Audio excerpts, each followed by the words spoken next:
Hello guys, ഇന്ന് നമുക്ക് ചെറിയൊരു മിനി വ്ളോഗ് കണ്ടാൽ. രാവിലെ കഴിക്കാനായിട്ട് നല്ല ബൂരിയും എഗ്ഗ് കുറുമയും പിന്നെ അതിൻ്റെ ഒപ്പം കട്ടനും ഉണ്ടായിരുന്നു. അത് കഴിഞ്ഞപ്പോൾ ഗൈസ് നമ്മൾ പത്തിരി ഉണ്ടാക്കാൻ കരുതിയിട്ട് ഇതാ അടുക്കളയ്ക്ക് എല്ലാവരും കയറിയിട്ടുണ്ട്. ഇമ്മി ഞാനും എൻ്റെ അനിയത്തിയൊക്കെ പാടെ കൂടിയിട്ടോ പത്തിരി ഉണ്ടാക്കണേ.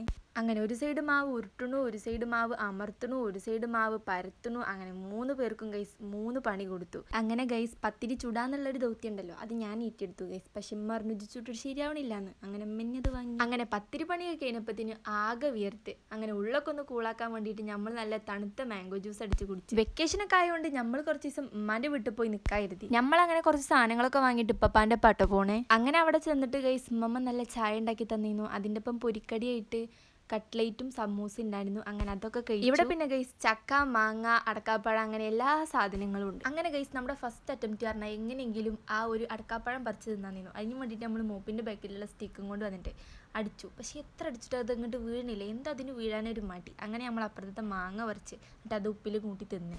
അങ്ങനെ അടക്കാപ്പഴം കിട്ടാത്ത സങ്കടം ഉമ്മമാനോട് പറയാൻ പോയപ്പോഴാണ് ഉമ്മ പറയുന്നത് ഞാൻ തോട്ടെടുത്തിട്ട് സ്റ്റോർ റൂമിൽ ഒളിപ്പിച്ച് വെച്ചിരിക്കുകയാണെന്ന്. ഇങ്ങനത്തെ അമ്മമാർ നിങ്ങൾക്ക് ഉണ്ടെങ്കിൽ കമൻറ്റ് ബില്ലോ. അങ്ങനെ നമ്മൾ ആ തോട്ടിയും കൊണ്ട് പോയിട്ട് അടക്കാപ്പഴം പറിച്ച് കഴിച്ചു. എന്നിട്ട് നമ്മളത് കട്ട് ചെയ്ത് കഴിച്ചു. അങ്ങനെ നമ്മുടെ ആ ഒരു ശ്രമം വിജയിച്ചു.